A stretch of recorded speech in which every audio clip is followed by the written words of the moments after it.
So, magandang araw guys. At marami tayong bagong subscriber ngayon na mga nagtatanong. So, ang mga lagi naman tinatanong nila ngayon dahil nasagot ko yung mga sakit-sakit, nasagot ko yung mga pabaon, nasagot ko na yung mga pabaon tsaka yung pasalubong.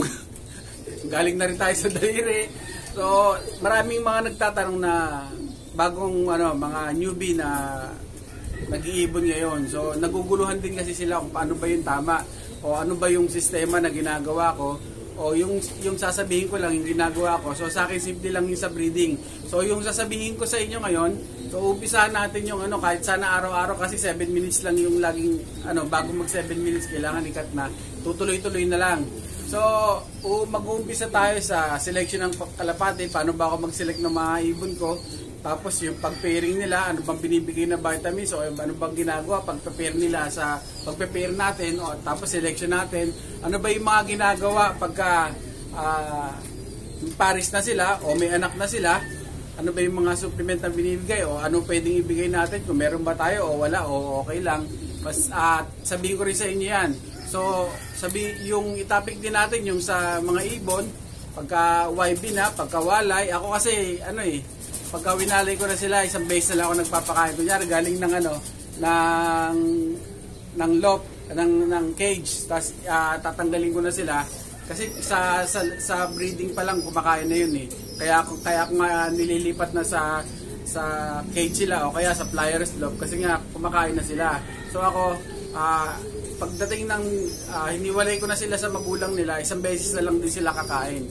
So importante malaman natin paano ba yung sistema ng pagpapakain ng isang beses lang sa mga kalapati natin, sa breeder, may mga itlog, sa mga YB, sa mga flyer.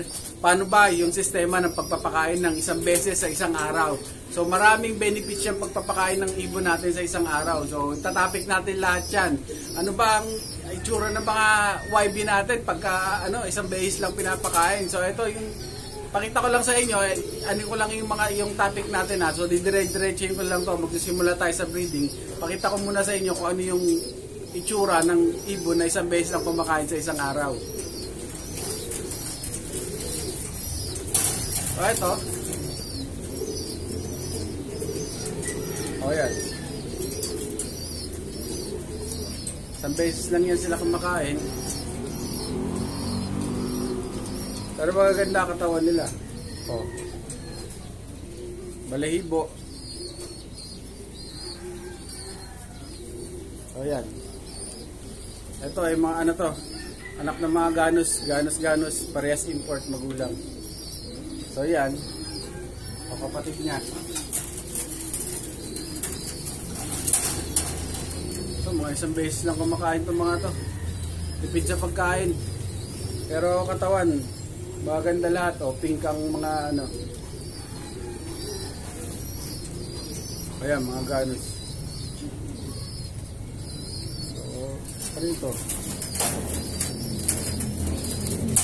Mga isang beses lang kumakain to. Pag malalaman nyo lang yung benefits ng pagpapakain ng isang beses sa isang araw sa mga ibon natin, so maganda. Nung una kong tinuturo tong one day eat sa mga kalapate, may mga nambabash pa kasi nga nasanay tayo na yung mga ibon natin dati 2 beses kumakain sa isang araw. So ayan. Ayan,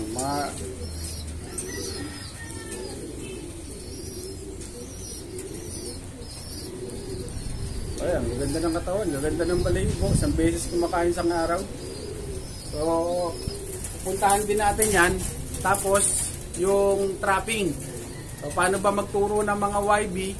Kasi parang mas maganda yung ganito na parang nakikipag-usap lang ako sa inyo kaysa yung parang nasa taas ako, pinapakita ko sa inyo yung mga ibon. Para kasi yung isip kahit ako minsan ganun, ang natutuon yung isip ko sa nakikita ko doon sa mga kalapati na, gaganda ng kalapati, mga ganun. So, mas iba pa rin yung nakikipag-usap, parang nakikipag-usap ako sa inyo. So yun, yung sa pagtuturo ng YB, paano ba magpalipad ng matagal? Paano ba magpalipad ng 1 oras, 2 oras sa mga ibon natin? So pag-aralan din natin yan, kung ano yung sistema na ginagawa ko. Tapos yung trapping. So ang dami kong nakikitang mga matatagal na nag-iibon, nahihirapan talaga sila sa trapping.